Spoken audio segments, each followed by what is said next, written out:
Hello and welcome to perfection IAS. Perfection IAS में आप सभी का एक बार फिर से स्वागत है। इस वीडियो के तहत हम बीपीएससी मुख्य परीक्षा में पूछे जाने वाले कुछ इंपॉर्टेंट करंट अफेयर टॉपिक्स को डिस्कस कर रहे हैं। अधिक जानकारी के लिए आप हमारे दिए गए कॉन्टैक्ट नंबर्स पर संपर्क कर सकते हैं। परफेक्शन आईएएस ऑनलाइन और ऑफलाइन दोनों ही माध्यम में टेस्ट सीरीज़ कंडक्ट करा रहे हैं। इनसे जुड़ने के लिए आप दिए गए डिस्क्रिप्शन बॉक्स में या कमेंट बॉक्स में दिए गए नंबर्स पर हमें कॉन्टैक्ट कर सकते हैं। इस करंट अफेयर बुकलेट की फ्री पीडीएफ मंगाने के लिए अपने पोस्टल डिटेल्स को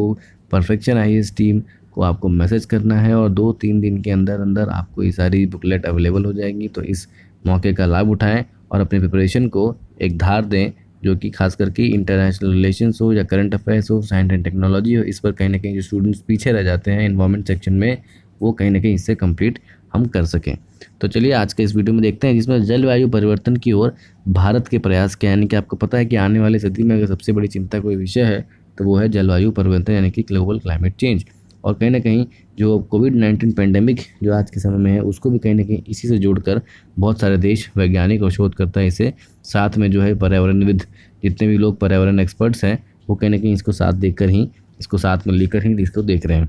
तो कुछ योजनाएं और नीतियाँ अपनाई गई हैं, जैसे कि ऊर्जा दक्षता के रूप में। तो ऊर्जा दक्षता के रूप में एक नीति अपनाई गई, इसका नाम है ऊर्जा संरक्षण निर्माण संहिता 2017, जिसमें भारत में भवनों के लिए जो है न्यूनतम ऊर्जा निष्पादन मानकों को स्थापित करने की बात कही गई है और उसके लिए निर्देश भी दिए गए हैं। स्ट्रीट लाइट नेशनल प्रोग्राम, जिसको हम कहते हैं कि SLNP, वो LED लाइट को लगाना है पुराने वाले बल्ब को बोल के, जो कि उससे कम से कम 50% ज़्यादा जो है वो एफिशिएंट है। दूसरा, काम करो, प्राप्त करो और व्यापार करने, perform, achieve and trade pact technique का उपयोग करके बहुत सारा जो है सस्टेनेबिलिटी को हम इम्पैक्ट कर रहे हैं, इन्फ्लुएंस कर रहे हैं।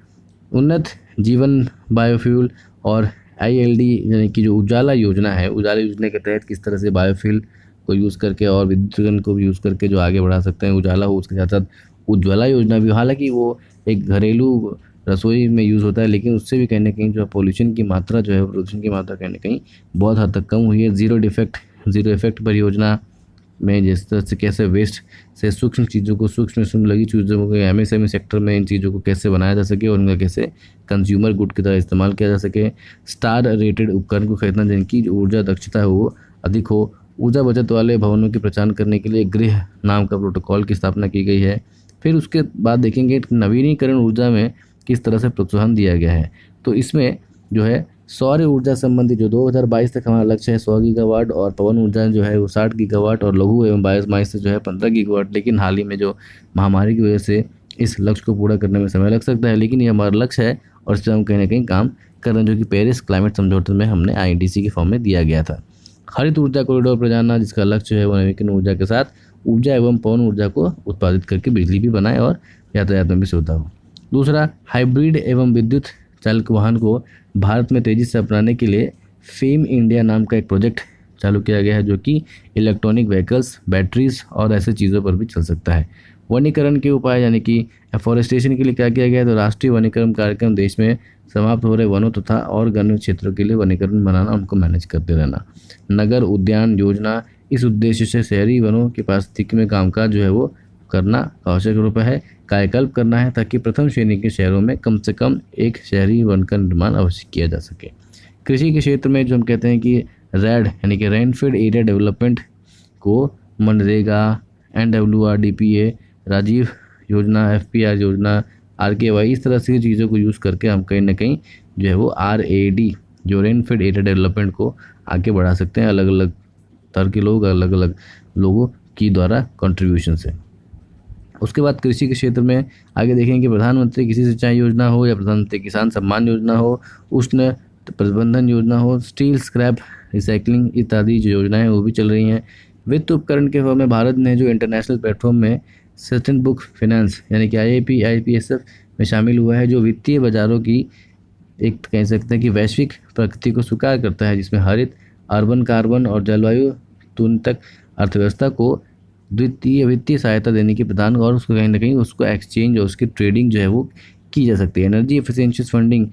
प्लेटफॉर्म यानी कि EEPF ऊर्जा दक्षता के परियोजनाओं के लिए क्रियान्वयन हेतु वित्तीय संस्थानों को एवं परियोजनाओं को विकास के लिए एक मंच प्रदान करता है, और कहीं ना कहीं इसमें जो भी सुझाव मिलता है। फ्रेमवर्क फॉर एनर्जी यानी कि जो FEED, framework for energy efficient economic development, ऐसी व्यवस्था जो कि ऊर्जा दक्ष हो और कहीं ना कहीं एफिशिएंट भी हो, काम भी हो, इफेक्टिव भी हो, और कहीं ना कहीं उसका एक फ्रेमवर्क बनाने के लिए इस तरह की एक प्रोग्राम भी लॉन्च की गई है। दूसरा कॉम्पेंसेटरी जो कैंपा एक्ट है, कैंपा नियम, यानी कि कहीं पर कोई प्रोजेक्ट को करने से किसी एरिया में वनस्पति को नुकसान होता है, जंगलों को नुकसान होता है, तो उतनी ही मात्रा में वनस्पति या जंगल जो अलग क्षेत्र में लगाए जाएंगे या उसका जुर्माना जो उस कंपनी द्वारा भरना पड़ेगा। फिर ग्रीन बॉन्ड्स का कॉन्सेप्ट हो गया। अब उसमें कुछ अंतर्राष्ट्रीय सहयोग भी हैं, जैसे कि अंतर्राष्ट्रीय सोलर अलायंस ISA जो भारत ने और फ्रांस ने मिलकर चालू किया था, बहुत सारे देशों का उसमें हमें समर्थन मिल चुका है और कहीं ना कहीं भारत भी इसमें अग्रणी भूमिका निभा रहा है। दूसरा स्वच्छता विकास तंत्र जो उत्सर्जन में कमी या समाप्त करने वाली परियोजना को विकासशील देशों के लिए स्वीकृत हेतु करना है। यह प्रमाणिक उत्सर्जन जो घटाव है, यानी कि क्रेडिट एमिशन रिडक्शन और क्योटो प्रोटोकॉल के हिसाब से किस तरह से जो एमिशन ट्रेडिंग की चीज़ें खास करके अब देखेंगे कि भारत में सूरत एकमात्र पहला ऐसा सिटी बना, एक पहला ऐसा शहर है जो एमिशन ट्रेडिंग टेक्नोलॉजी को यूज़ किया और उसने जो है अपने पोल्यूशन में कम से कम 20% का जो है वो घटाव देखने को मिला। फिर रेड प्लस उत्सर्जन में कमी,